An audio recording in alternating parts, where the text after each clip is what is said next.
Hi, I'm Shilpi Niyogi, and we are thrilled to have you join us for a very special virtual lunch session with my colleague Julie Sweetland from Frameworks Institute. Julie is an expert in all things framing, and in a minute, you're going to find out what we're talking about when we say that. Julie, without wasting anybody's time, I thought what would be a great way to level set this conversation if you could tell us a little bit about why framing is important and what it is. Framing is the process of making choices about how we present ideas. So where to start, what to emphasize, how to explain it, often what to leave unsaid. We're always framing. We might not always be framing consciously or strategically, but there's no such thing as an unframed conversation. We've always chosen some way of presenting it over another. But I think since we're always framing, we always should be framing strategically, because it can make such a difference in how people hear us, what they take away from the conversation, what actions they're willing to take or not take. And when it comes to ensuring that our communities are really supporting children and family well-being, the way we talk about children and families, the fact that we're talking about their well-being rather than their vulnerability, all of those choices that we can make have a real difference in how the issue is positioned, who aligns with it, who's going to support it, who's going to demand it. That's super helpful, and I love having that broader context. Today, our focus is really about how are we framing what we talk about in terms of two-generation approaches, or two-gen. And our audience should be seeing links to the resources both on Ascend's website and the Frameworks Institute website, where we have a playbook called Framing Two-Generation Approaches, companion messaging guides, and additional resources. Now, I know those resources for framing the two-generation approach were created around 2019. I think we all know a lot has happened since then.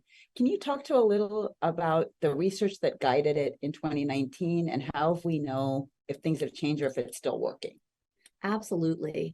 So Frameworks is, we're a group of social scientists mostly. So I'm a sociolinguist, we have political scientists, anthropologists, et cetera, on staff. And we do really in-depth, rigorous research. And we try to do it at the level of culture, not just surface opinion about that it's going to last for a week or a month or a news cycle, but really is designed to be framing research that can guide folks for the longer term that it takes to really create some of these systems and systemic changes. So it's designed to last as the first thing. The research that we conducted, this research into, we've been working on early childhood development since we were founded in 1999. And so if you've heard the phrases brain architecture or toxic stress, those are metaphors that had come out of our work with the National Council and the National Scientific Council on the Developing Child, on issues of family well-being, human services, what's traditionally called welfare reform.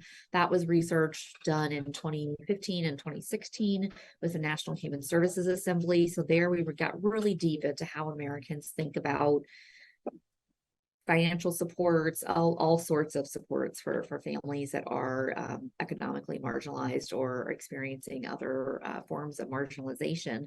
So we see it's working because we know that these ideas take a long time to shift. I feel confident that the research is still timely and it's useful still.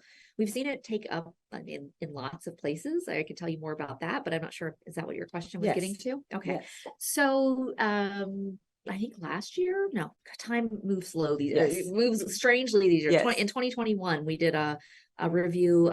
We looked at state websites of human health and human services. Yeah. We looked at other organizational websites, a couple, like a dozen and a half NGO websites, and we did a media scan. And we did that scan in such a way where we were looking at what websites looked like in 2017 and what they looked like in 2021. So we had a nice time for things to take root. And we are seeing widespread adoption of some of the recommendations. Particularly, we saw all of that public discourse moving away from a language around vulnerability or breaking the cycle of poverty. And I'm all for poverty ending. And all for intergenerational poverty not happening, but that language of cycle of poverty, cycles are supposed to continue. That's what makes them a cycle. It's just not a helpful metaphor.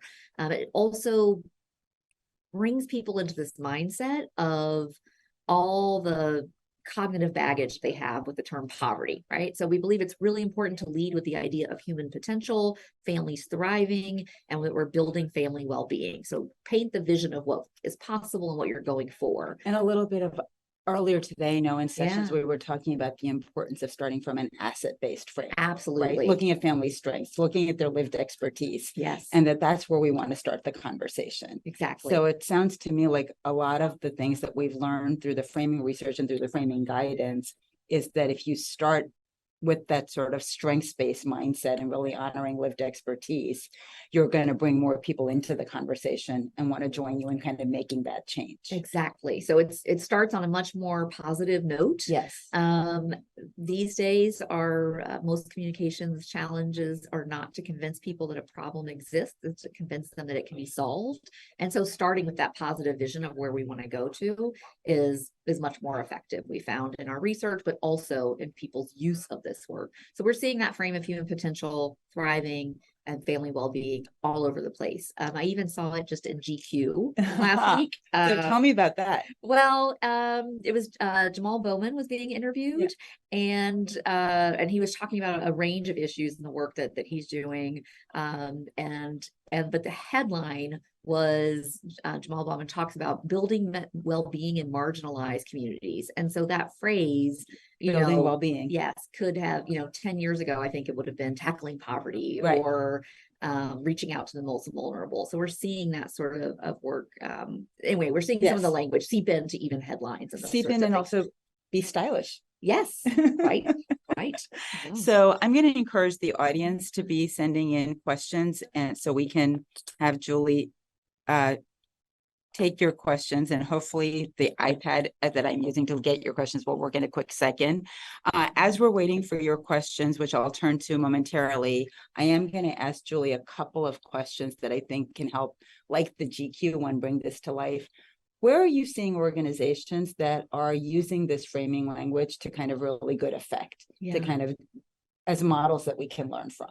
Well, I think one of your earliest states that were really just highly present and still is in the 2Gen movement is Colorado. And the work, the language that I'm seeing coming out of Colorado, I would just really recommend it as a model. It is super well framed, but also if we think about framing as the template or the larger narrative, the big ideas, and the messaging is the way you're really expressing it at both of those levels of framing and messaging, it's just really excellent. So I would point people to that. And my sense from talking with folks out of that state and in those agencies is that the common language is helping folks move the work faster and more efficiently. Those are great examples, and we can also make sure to share more resources from the state of Colorado so you can see it in real time and see what that work looks like. The other question that I think, Julie, that would be helpful is you talked a little bit about the kind of research you do that informs this. Can you unpack that for us a little bit more about what kind of research we know, so we understand both how we're making choices about the language and the framing, but how we also know it's actually resonating or getting through to the people we want to talk to? Sure. So we start with, what do we want to say? And we work closely with folks in a field of practice, experts, researchers, leading advocates, and interview them to ensure that we at Frameworks are translating the right ideas, right? And that we know what you're trying to get across. So what do you want to say? And that is a process in and of itself. And we started this in 2015. Ascend was still figuring out, I think, some of the pieces of it. So that was a process in itself. Then what do people think about these issues? How do they think about these issues? And so that's when we send our anthropologists out to exotic locations like Boise and Baltimore, where they first wish they had done something more exotic, but second, really get into how Americans are thinking about these issues. It's their long form interviews, looking at, again, to uncover people's mental models. So what do we want to say? How do people think about it? Then we start to think, then we start to do research on where we're systematically developing and testing different ways to make the points, get the ideas you want to get across, trying different values with them, trying different metaphors. We do that in a qualitative, qualitative sandwich. So start with rapid intercept interviews, on the street interviews. They're very short. We code across all of those. And we do large scale randomized controlled testing for frames. So those surveys will have thousands of people in them, nationally representative sample. And then we'll often follow up with something that looks a little like a focus group, but we do it in a nerdier fashion, peer discourse sessions, where we're really looking at how do these ideas move in conversations and in culture. So that's usually a couple years long in the making. I know that some of our folks, including one of our participants, Carl Roberts from Colorado Resilience, is asking about examples to links for the Colorado types of examples Julie talked about.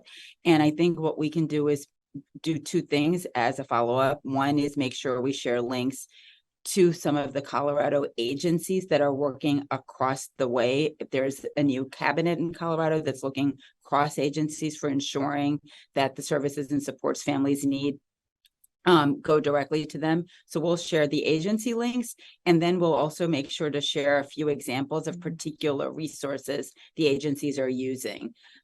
So thanks for that question, Carl, and we'll make sure to follow up there. Another thing that we have a question from Sylvia Ramirez is, when you talk about assets, are you referring to thinking things like the community's cultural wealth? Where would you recommend people go to learn more about asset framing? So the work of Travian Shorters is the first place I would stop. Say that first one more time so we catch that. Now I'm worried I messed his name up, but Travian Shorters. Okay. And I'll double check and send the Okay, link. and But we'll be sure to get the right spelling for everybody. Okay. Yes, thank you. So I would look at his work. In terms of work that we've done at Frameworks, we did an inclusive language guide for you all, and that is very much grounded in person first, respectful language, and very much in line with the asset-based framing. So you want to. And I'm going to hold up the guide. This is the person first, people first language guide, which you can find right on the Ascend website. And we'll drop a link to that. And all of the resources we're sharing, we will make sure are widely available. They're also all downloadable from the Ascend website. But I think to answer the question, asset-based framing is, yes, absolutely thinking about the cultural strengths, the language, the traditions, the ways of being and supporting each other, the traditions of care, all of that a community brings. And it can refer to more tangible assets in the community. So the school that everyone loves, the church that everyone has gone to for forever, those institutions and community amenities. That's super helpful.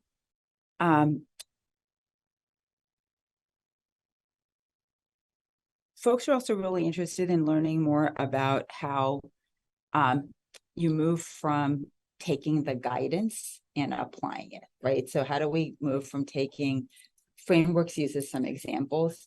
Can you talk a little bit about how you work with folks to kind of take the guidance and translate it into sort of practical applications? Absolutely. It's not easy, but it's not impossible either, right? So I liken it to learning a new language. It's one thing when you've gotten the vocabulary words and the few sentences and phrases that you know to say. It's another when you feel conversationally fluent and can do all the things you want to do in a language. So I think we work with folks to understand that it is a process. There are resources on our website that let people see how to, what we call a frame check. Frame check your own document. Look at the beginning. If you're starting with a stack of stark statistics, that's not the right move. You want to lead with a value, lead with a positive vision of where you're trying to go. So there are resources like that. We have partnerships with states, with other NGOs like Ascend and coalitions and networks where we can be in the meetings or take a look at things before they go out. So that's absolutely a process, something we do as well. And I think one of the things that I'm going to reinforce as somebody who's worked a long time in the social sector and done a lot of communications work, which is all of us are always learning, right? Yeah. Because the language is changing and what Yeah. works is changing, even though to your point, we're seeing pretty strong and consistent evidence that a few of these things are sort of pitching a problem as something that's solvable. Yes. Talking about families in ways that puts the person or the experience of the family front and center. Yeah. That those are things that are, we're trying to start to see that there's an empirical or a research base for it, but there's sort of an universal value to it. It feels like Yeah. it cuts through some of the polarization or the division sometimes, that this isn't about just having politically correct language, but language that actually makes it easier to talk with and for people. Absolutely. I think that one of the ways we do our research, because we are using that more anthropological approach to understanding what ideas are common in a community, no matter what opinion segment people are they blue or red, or politically, that we're working at that level. And so that it's a broadly resonant strategy baked in from the beginning. That large sample and the testing, again, it lets us know that this is, it gives you guidelines that are going to be applicable in any community. Absolutely, you still need to do the work of making it sing for that community and making it feel culturally familiar and local and all that work. But the research is done in a way that should absolutely lead to a bipartisan, broadly resonant strategy. That's super helpful. I know we're coming up on time. So fast, but I want to make sure we know that everybody has a chance to send in a couple of more questions. I think we might have time for one or two more. And I also want to make sure, again, to reinforce that we're dropping in links in real time in Slido, but we will also follow up and make sure everybody has both the links from the Ascend website to the great resources at Frameworks, as well as from some of the state examples we discussed, like Colorado. So the final question, I think, is perfect one from Sahar Mitchell, which is, do you have any guidance about implementing 2Gen language across several nonprofits, so that if there are nonprofits who are working in a collaboration together and coming from slightly different parts or systems or sectors, how do they sort of align? It's absolutely the type of conundrum that this work is designed for. So I think it's pretty common now for us in the social sector to recognize that we need to speak with a common language, and that, the more places that people are encountering our ideas, the better. How that sometimes plays out is people get into a room and decide they want to land on shared messaging. Those meetings are life shortening and you end up with one of two things. One, it's something so watered down that because everyone can agree with it, that it's like the same as saying nothing, or it's so sharp that it only really resonates with the people in the room, and you're alienating people outside the room. So I think that our work allows a third way, which is to say, here's what we want to say. Here are ways that we can look at evidence and see that this way will work better. Can we all get around this? So I think taking the framing messaging guide and having it as a discussion point with that coalition is great. Looking at some of the webinars on your website that we've done for you and starting that as a discussion point. If you need to go deeper, reach out to us at Frameworks. We'll see if we can partner up. But reminding people, again, that they're always framing, so they need to be framing strategically, and we don't have to guess. There's science available to us. And the combination of the framing 2-generation approaches guidance and the messaging that was done as almost like a cheat sheet and companion piece with it together give you a resource that actually is by design for working across systems and sectors. Absolutely. We have one more question, and I'm told we have the time. So let me make sure I read this correctly. From Manaya Wilmore, how do you tailor a message to those that are quote unquote influencers, such as journalists and policy folks, to address their own biases and mindsets? So I think there's some preparation work, some advanced work you can do. Offer journalist briefings or send a memo to the editorial board. If you are seeing consistently negative, harmful stereotypes coming out of a particular press, outlet, for instance, doing some of that media advocacy before you're in the context of an interview. And this work should help you do that. In terms of speaking with, in the context of an interview, you're speaking with the journalist and you're getting a question like, well, why are these families just so broken? Right? That's where you need to use your media relations techniques and bridge and pivot and say bridge away from that. So I hear your concern about families facing a lot of struggles. Yes. But I have to say, I really see families facing those struggles as being incredibly resilient, right? So you have said something innocuous that brings in the journalist, but you have brought it back to your core story, not the harmful narrative that they're working from. And I think that's a really big and important lesson, right? That we all have a chance sometimes when someone is saying a negative stereotype or using language that we don't agree with, don't repeat it. Don't repeat it. First and thing don't is don't try to rebut it. Right. You reframe it. You reframe the conversation. So I think there's a lesson, 3 R's, right? Yeah. Don't repeat it. Don't rebut it. Reframe it. Yeah. And their training is to say something like that. Why are these families are so broken? Hoping you will repeat it. That's actually the technique that they're using. So got to be one bit smarter. Yeah. And a lot of practice. Absolutely. Thank you all so much for your time. As I noted, I want to thank Julie, our colleague from the Frameworks Institute. They do terrific work. We'll make sure to share resources more from Julie, from our Ascend website, and the examples as we promised. Thank you all for your time.